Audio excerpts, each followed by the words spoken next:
All right, so welcome all of you to this session on Bhakti Ladder Meetup. Last week, we could not have a class last week, but this time we're going to have, and I have something really, really special today. Okay, so any guesses what's going to be the topic for today? Okay, so there's a connection with this topic, and then connection with 22nd of February. Okay, that's like 10 days from now. There's something very special. Okay, so any guesses? Yes. Yes. Yes, Premai Kunti Mataji, Hare Krishna. Just a minute. Yes. Would you like to guess what's the topic? Hare Krishna. All right. So, Chaitanya Mahaprabhu Prabhuji. yes, that's right. That's right. That's amazing. That's right. That's nice. That's great. That's amazing. Yes. So let's all get into the mood of Chaitanya Mahaprabhu because Nityananda Trayodashi is coming up. Okay. Nityananda Trayodashi is coming up. Not very far. That is 22nd of February. We have Nityananda Trayodashi. And when is Gaura Purnima in 2024? That's on 25th of March. So 22nd of February is Nityananda Trayodasi and 25th of March is Gaura Purnima. Okay, so let's all absorb ourselves in this pastimes of Chaitanya Mahaprabhu. Okay, so let's start. So Chaitanya Mahaprabhu, the thing is, so it all starts with the conception of the absolute truth. Okay, the conception of the absolute truth. Srimad Bhagavatam, you see, it speaks about the absolute truth. Okay, and then you see, the question or the debate is this absolute truth, which is indicated in the Vedanta Sutras and the Vedas. Is it personal or impersonal? Okay, so we call it the absolute truth, right? So this absolute truth is actually personal. There is also an impersonal feature to it and a personal feature. Both features are there, but the impersonal feature is subordinate to the personal feature. How does that work? Let me tell you this. What comes to your mind when you think of government? When you think of government, what is it that comes to your mind? Can you put in the chat? I mean, if I'm going to think about Indian government right now, how do I see that Indian government is governing me? I mean, what are the manifestations of Indian government as far as my day-to-day activities are concerned? Or state government, what are the manifestations? Can you put in the chat? I'll tell you one example, taxes. You're paying taxes every day, isn't it? Yeah, taxes and traffic. Yeah, corrupt is one part of it, but taxes, traffic, roads, licenses, the government, police department, right? All of this is governed by the government. So, but then if you ask me, is the government a person? Government is not a person. Am I right? So it's not a person. It's impersonally present everywhere. The government is everywhere. We are paying taxes. I'm getting a license. When I'm buying a vehicle, I'm getting a driving license. I'm getting an Aadhaar card. I'm getting a PAN card. So all of this is like, it's not really a person, but this impersonal aspect of the government ultimately is reporting to one person. Am I right? So ultimately, there is the executive head, executive state head. We call it the prime minister. Earlier, they used to call it the king, but the same thing. It's the executive head. So it's ultimately a person. So person and the government run by the person is impersonal. You see, both of the features are there, isn't it? So that's the thing. So this, the absolute truth is person first. So absolute truth is a person. So now, how do we know about this absolute truth? So to know about this absolute truth, what if the absolute truth himself, I said he's a person, right? So what if he himself talks about himself? That's Bhagavad Gita. That's Bhagavad Gita. So where Lord Sri Krishna is speaking about himself, he's saying who he is and how he's justifying, and he's saying that I am the absolute truth. Krishna is the absolute truth.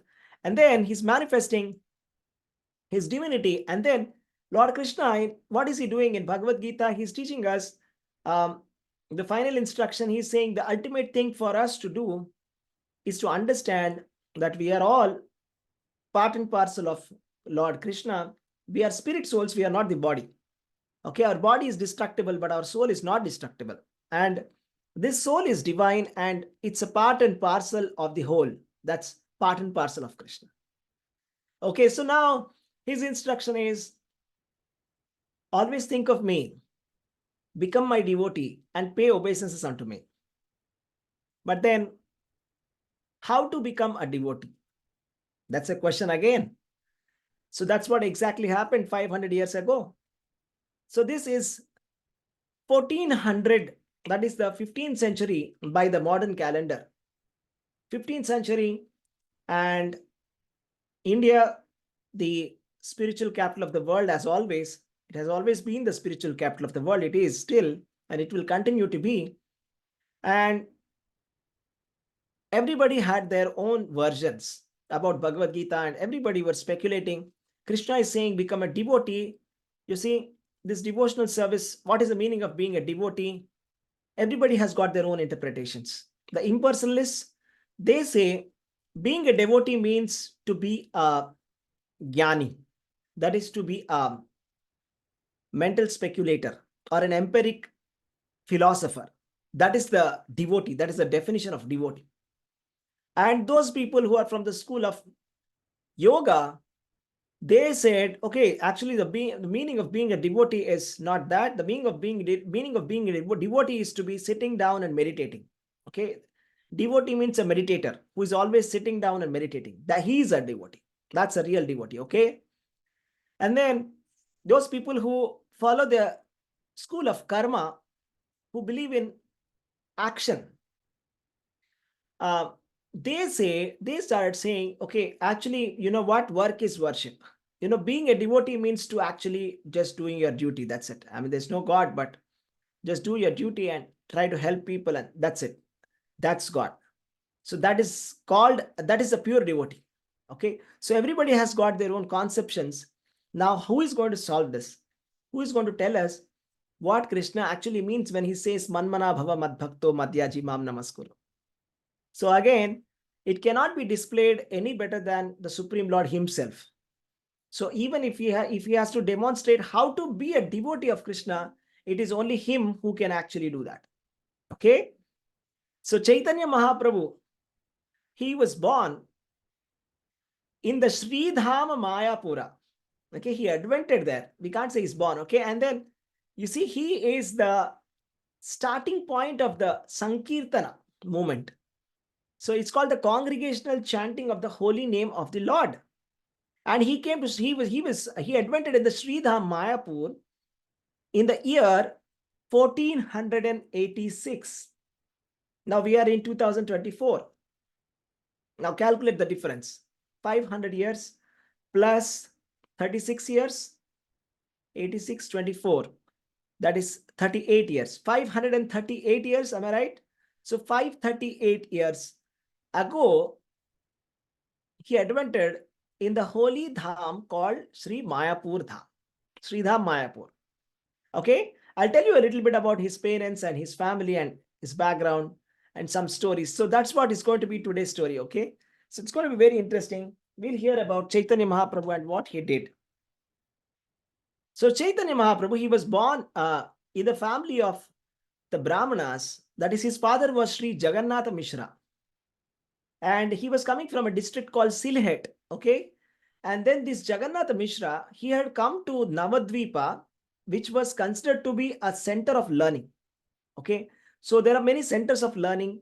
Just like in India, we have Kanchipuram, Varanasi, Nalanda, so many centers of learning. Like that, Navadvip was once upon a time a very big center of learning. So today, it's different. Today, centers of learning are like Pune, Bangalore, etc. So those days, the centers of learning were these. Okay. So that is Navadvip, okay, in the Mayapur Dham. So he had come there, Sri Jagat Mishra, and he came there and he was residing on the banks of the Ganga. And he married Srimati Sachi Devi, who is the daughter of Srila Neelambara Chakravarti. Neelambara Chakravarti was a great scholar in the Navadvip Dham. He was a great scholar from Navadvip Dham. So Jagannath Mishra, he had a number of daughters, you see. But then the tragedy was all of them expired at a very early age. Okay. So you see, a similar pastime happens to Devaki and Vasudev, right? So Lord Krishna, when he was born, before he was born, there were 6 more sons who were born, who were killed by Kamsa, isn't it? So Jagannath Mishra, he had many daughters with his wife Sachi Devi, but most of them expired at an early age. So only 2 children survived. So the elder son's name is Sri Vishwarupa, and the younger son's name is Vishwambhara. So now who is Vishwambhara or Vishwarupa? Who is Chaitanya Mahaprabhu? Any guesses? Put in the chat. The younger one or the older one? Who is Chaitanya Mahaprabhu?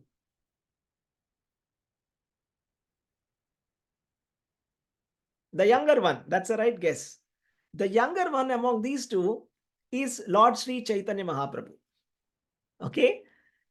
You see, his original name was Vishwambhara. His name was given. Vishwambhara actually refers to Lord Krishna. Vishwarupa is also Lord Krishna's name.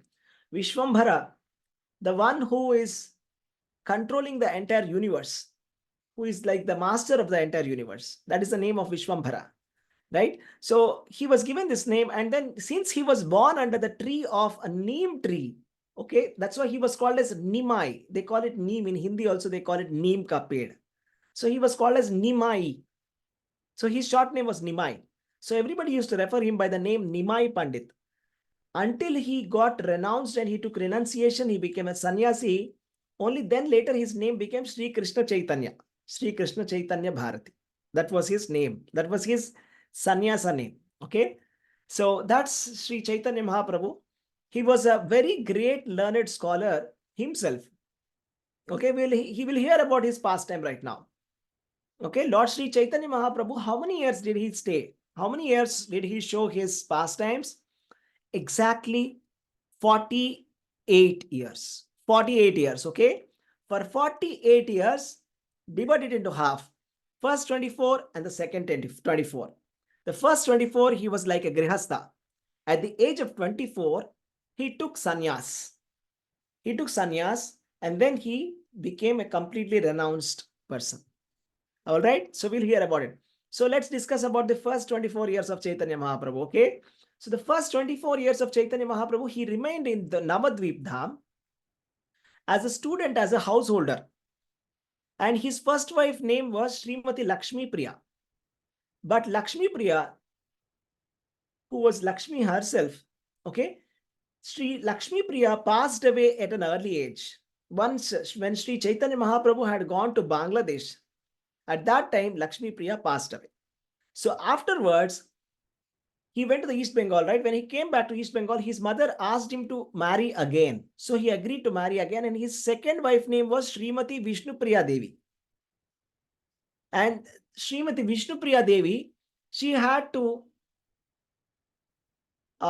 bear the separation of Lord Sri Chaitanya Mahaprabhu throughout her life after Sri Chaitanya Mahaprabhu left.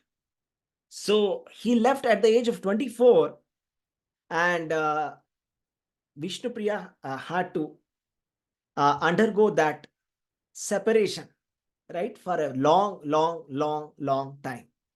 Okay. And after taking sannyas, Chaitanya Mahaprabhu, he went to Jagannath Puri.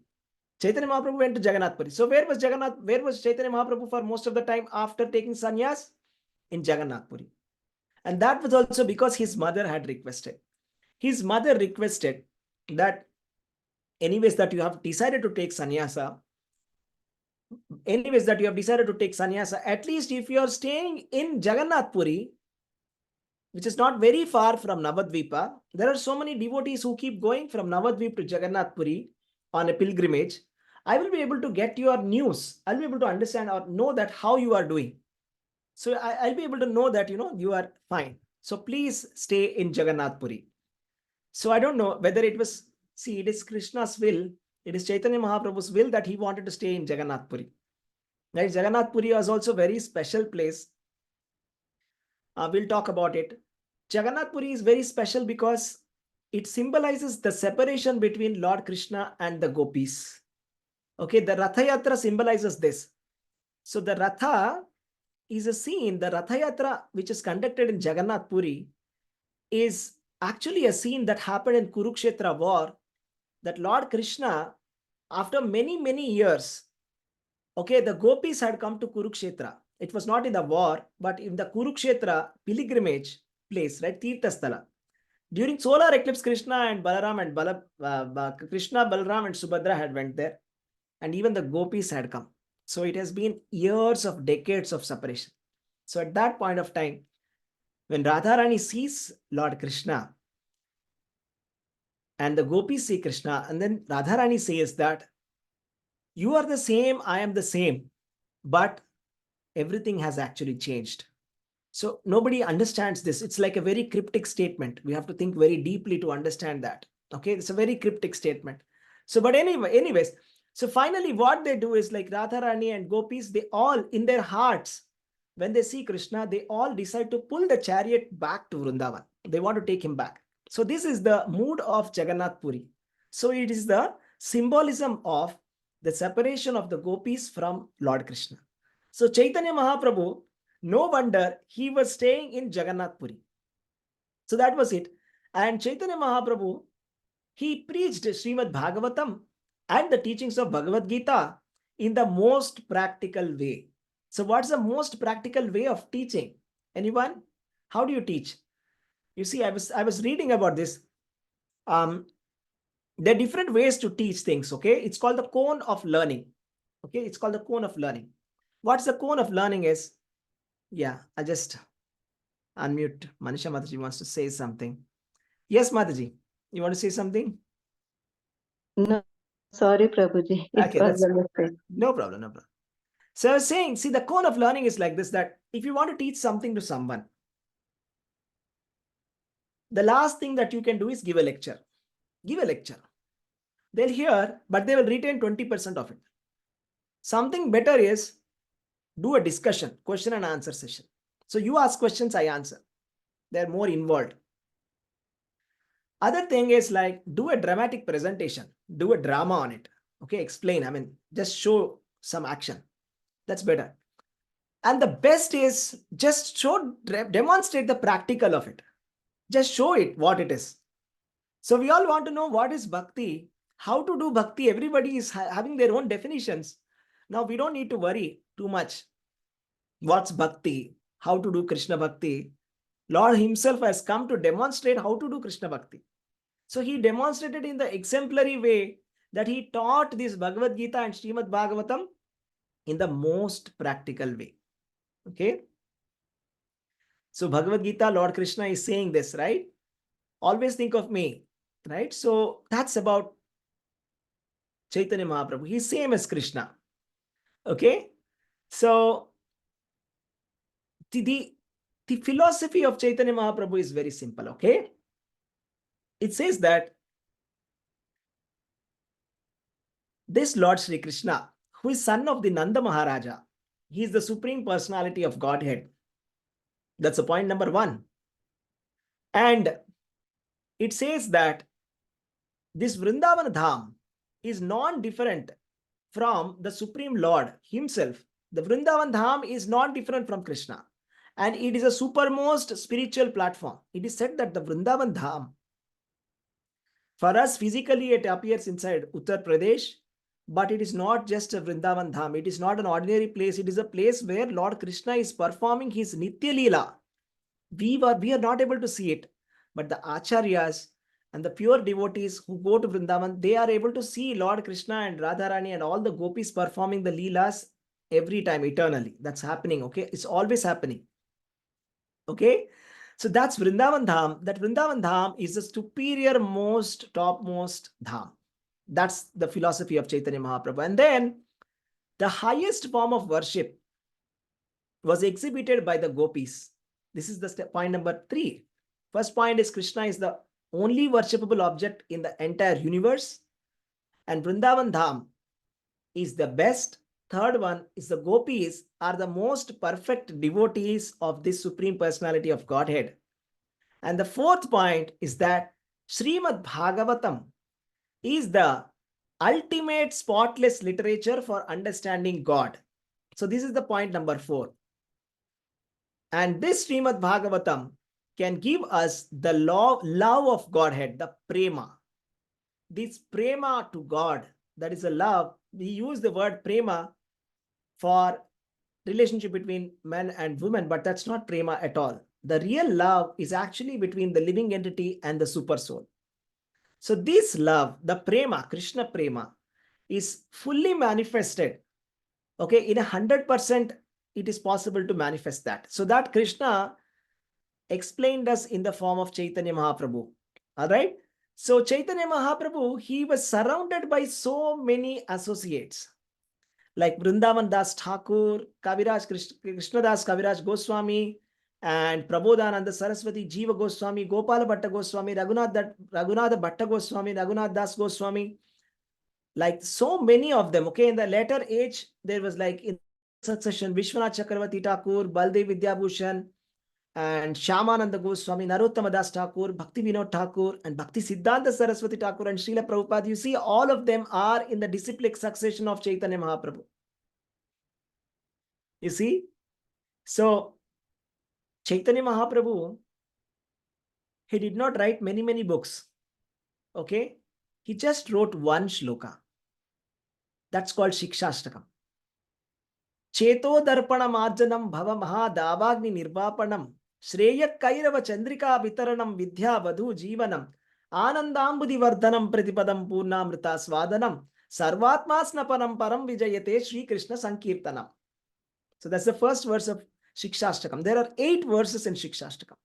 So whatever Chaitanya Mahaprabhu had to teach, he taught everything in just 8 verses. Okay?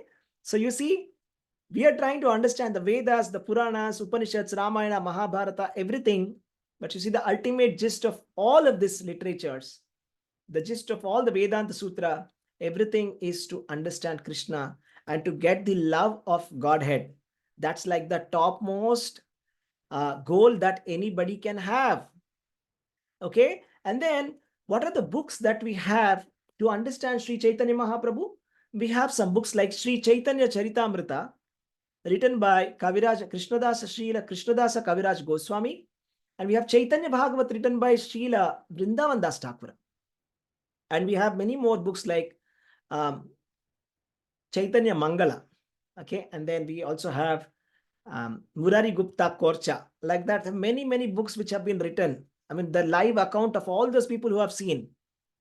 Okay, they have all recorded all this. Okay, like for example, Srila Murari Gupta, he was a medical practitioner at that time. And he was one of the associates of Chaitanya Mahaprabhu. And Chaitanya Mahaprabhu's private secretary was Sri Damodara Goswami. Okay, his name is Sri Damodara Goswami, who was always companion to the Lord. He used to be always accompanying Lord. Okay, so I'll tell you the pastime of how Chaitanya Mahaprabhu was born. Okay, so the day when Chaitanya Mahaprabhu was born, it was an eclipse. It was a lunar eclipse. And then you see on the lunar eclipse, it is a custom that all the Hindus, they chant the names of Krishna. They chant the Vedic mantras and they take a bath for purification. So at the time when Chaitanya Mahaprabhu was born, there was a huge uproar of the holy sound of Hare Krishna, Krishna Krishna, Hare Hare, Hare Rama, Rama Rama, Hare Hare. See, this is called as the Taraka Brahma Nama. These names of the Lord are recommended. It is recommended that we chant this offenselessly. Then we can deliver. We can deliver ourselves. We can deliver all the fallen souls from material bondage. So this is such a wonderful name, right? These are the 16 names are very specially recommended for the Kali Yuga. Okay, so he was born and the lunar eclipse at the same time when Chaitanya Mahaprabhu was born. So this explains that the mission of Lord Chaitanya Mahaprabhu is very distinct. Okay, so for example, this Kali Yuga is also like an eclipse for us. It is an eclipse for Dharma. Correct? So, because this age of Kali is a quarrel, age of quarrel. Everybody is quarreling, everybody is fighting, right? And there is no way for us to attain perfection in this Kali Yuga. We may try by going to the Himalayas, trying meditation. We can try doing the Karma Kanda, fire sacrifices. We can do everything, but nothing is as effective as chanting the holy names of Krishna. So, because this is the recommended system as per the Shastras, I tell you, I have personally checked that all the Satvika Puranas, the conclusion of all the Satvik Puranas is this, that Kali Yuga is a very, very difficult age. And the only way in which we can worship the Lord in this Yuga is to chant the holy names of Krishna. Okay. So that's the thing. Okay. So when Chaitanya Mahaprabhu was born, okay, he was like on the lap of his mother. He was on the lap of his mother, and then everybody used to chant the names of Krishna, and then he would stop crying. Okay, so indicating that he's making everybody chant even when he is such a toddler, right? Just like how we saw Lord Krishna when he was such a small baby boy. Okay, he killed Putana. So he showed his supreme personality of Godhead. Even when he was such a small boy, he killed Putana. Chaitanya Mahaprabhu, when he was a toddler boy, he's making everybody sing Hare Krishna. Because until everybody sings Hare Krishna, he'll keep crying.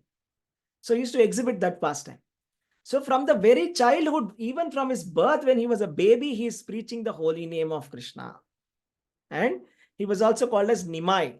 And something very interesting, okay, there is some ceremony called as Annaprasana ceremony, right? So what do we do? Annaprasana ceremony, it is for indicating, and it's done at the age of 6 months. It is to indicate the future activities. So what they do is they keep some book, they keep some coins, they keep some weapon, etc., and a paper pen. So the thing is, the baby will crawl and automatically catch one of the objects. So based on what the baby catches, we can understand what is the propensity of that baby. So if for example, if the baby is catching coins, it means that the baby is going to become a big businessman. And then everybody will celebrate thinking that, okay, wonderful, he's going to become a very big businessman now. So Sri Chaitanya Mahaprabhu, what did he do? On one side, they kept gold coins. On one side, they kept Srimad Bhagavatam. So Lord Chaitanya Mahaprabhu, this crawling baby, where did he go? Type in the chat. What did he choose among these two? Srimad Bhagavatam. Jai. That's right. So that's what happened. You see, I'll tell you another pastime. So one day what happened? There was a thief who wanted to steal the ornaments that Chaitanya Mahaprabhu wore. So he took Chaitanya Mahaprabhu and he was trying to go very far away to steal the ornaments. But because of the illusion created by Chaitanya Mahaprabhu, he came back to the house. He came back to the house. And he was confused and he came back to the same place. And then he left the boy and ran off. And the boy and everybody were safe. And one day Sri Chaitanya Mahaprabhu was playing with a snake. And everybody were very scared, but it was none other than Adishesha. Okay, Chaitanya Mahaprabhu was playing with Adishesha, and then that's what happened. And then one day, I'll tell you another pastime. One day there was a Brahmana who had come. Okay, he was like a pilgrim. So he halted in Jagat Mishra's house, and he would not allow anybody to cook for him. His rule was, he wants to cook himself. He will cook himself. So he cooks himself, and he has a Shaligrama Shila, and then he offers it to the Shaligrama Shila, the bhoga, and then he has the prasadam. But then, as soon as he offered to the Shaligrama Shila, this baby boy, Chaitanya Mahaprabhu, he put his mouth in the prasadam. And then this Brahmana was like very disturbed, thinking, oh my God, my prasadam is gone, my nivedan, my bhog is gone. I have to do it again. I don't have food now. And then he starts cooking again. And then again Chaitanya Mahaprabhu comes and eats it. So and then he cries again. And then Jagat Mishra says, I'm so sorry, please do it once more. I'll make sure that he's locked in a room. And he cooks again. Again Chaitanya Mahaprabhu comes and he starts eating the food. At that time, this Brahmana starts crying. So what happened? My Lord, should I not eat food today? Then at that time, Chaitanya Mahaprabhu shows that he is Krishna himself. And then he warns him that you are not going to tell anybody that this, you're not going to reveal that I am Krishna to anybody. Okay? And he warns him that you're not going to do. So this is like such a wonderful pastime. Okay? So what used to happen was like, he used to do a lot of mischief, Chaitanya Mahaprabhu, as he was growing up. So you see the custom among in India generally is that the young girls, they marry, they do worship, okay? They do some rituals for getting married.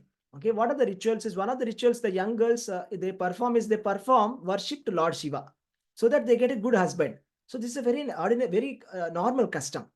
So when all the girls, they were praying to Lord Shiva, and Chaitanya Mahaprabhu was a small boy who came there, and he said, "My dear sisters, please give all the offerings that you have bought for Lord Shiva to me, because you see, Lord Shiva is my devotee and Parvati is my maidservant.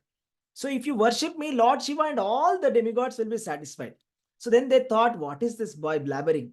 If I'm going to do this, I don't know what's going to happen. And Chaitanya Mahaprabhu said, if you're not going to give me all the offerings that you have brought to Lord Shiva to me, I'm going to curse you that you will be married to a very old man.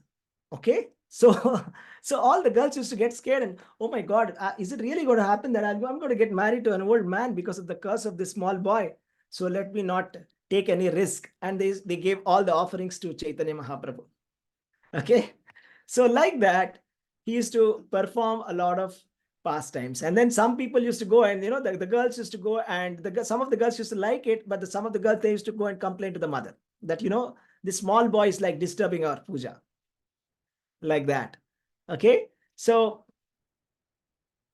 and he was like a teacher, okay, in one of the schools. And the way he used to teach, he was a Sanskrit teacher. Chaitanya, how many of you knew that? Chaitanya Mahaprabhu used to teach Sanskrit. He was a Sanskrit teacher, okay?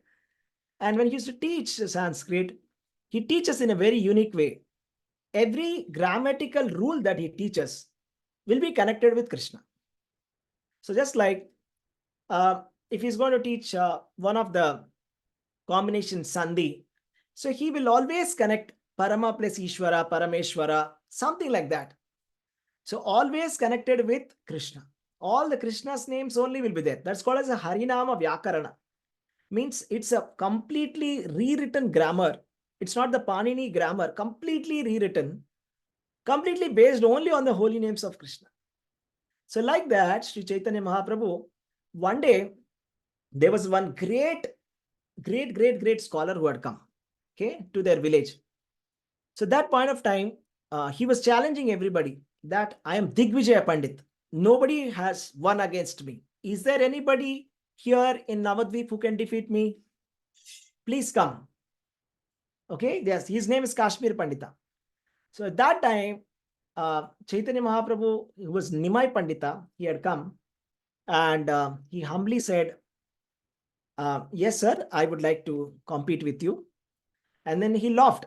You are going to compete with me. Okay. And then he said, sir, can you please write one poem on this Ganga? So because Mayapur is on Navadvip is on the banks of Ganga. So then he said, okay, I'll write a poem. Here you go. And he composed 100 verses then and there on Ganga. 100 verses. Immediately he said, recited the poem. The Chaitanya Mahaprabhu said, okay, thank you. I got the poem. And he said, how? But I'm going to analyze it now. Is that okay? He said, how are you going to analyze it? You don't remember anything. But he said, you see, I'm a Sridhara. That means I just remember whatever you say. I don't need, if I just you say it once, I remember everything. I know all the shlokas that you said. Then he says, can I start the analysis? And he says, okay. Then he started saying some of the defects. And he started saying that, you see, this particular word that you have used, the similes that you have used, and he started explaining. And he said, the word that you have used here, Bhavani Bharta. Bhavani Bharta is a redundant word because Bhavani means the wife of Bhava, that is wife of Lord Shiva. When you say wife of Lord Shiva's husband, so it is ambiguous, is creating an ambiguity. It's a wrong grammatically, he says. So like that, he finds out tons of mistakes. And then Keshav Kashmir is completely defeated and he's shocked. Every day, as usual, he goes and talks to Mother Saraswati and says, how is it possible that a young boy defeated me like this? I've never been crushed like this. in any of the debates. Then Mother Saraswati said, the one who has defeated you, he is my Lord. He is Lord Krishna himself. Okay, then Kashmir Pandita realized that it was Lord Krishna himself who has defeated him. Okay, so that was about it. So I think we will stop here. We'll continue again next week. We'll discuss some of the pastimes of Lord Sri Chaitanya Mahaprabhu. Okay, Hare Krishna. So I'll just give you an opportunity to talk. So how was it? I'll have to end a little early today. Hare Krishna. Yeah, you can unmute yourself. How did you like it? You like the pastimes of Chaitanya Mahaprabhu today? Hare Krishna. Wonderful Yes, class. Prabhuji. Very Yes. nice. Very nice. Very nice. That's I would nice. like to read the book now. Yes, yes, yes. Definitely. Okay. All right. Hare Wonderful. Krishna. Hare Krishna Prabhu. Ganga Prabhu. Dhanvat Pranam. Krishna Prabhu. Hare Krishna, Prabhuji, Dandot Amirta Pranam, Mataji. Prabhuji. Amirta Wonderful Mataji. class, Prabhuji. Thank you, Prabhuji. Hare Krishna. Amirta Mataji. Hare Krishna. Dhanvat Pranam. Kalyani Mataji. Hare Krishna. Dhanvat Pranam. Swati Mataji. Hare Krishna. Dhanvat Thank you, Pranam. Prabhuji, for the wonderful class, as usual. Thank you, Prabhuji. Pranam. Priya Mataji. Hare Hare Krishna. Krishna, Danvat Pranam, Prabhuji. Hare Dhanvat Pranam. Krishna. Prema Kunti Thank you, Mataji. Prabhuji. Hare Krishna. Yeah, it is Arati Mataji. Hare Krishna. Dhanvat Pranam. Lakshmi Mataji. Hare Krishna. Dhanvat Pranam. Manisha Mataji. Hare Krishna. Dhanvat Pranam. Hare Swayamprabha Krishna Mataji. Mataji. Hare Krishna Swayamprabha Mataji. Prabhuji. Hare Krishna. Dhanvat Pranam. Nice class, Prabhuji. Hare Krishna to all of you. Thank you so much for joining. See you on Wednesday for I think 11th this class. timing is ideal, Prabhuji. Perfect. Perfect. Perfect.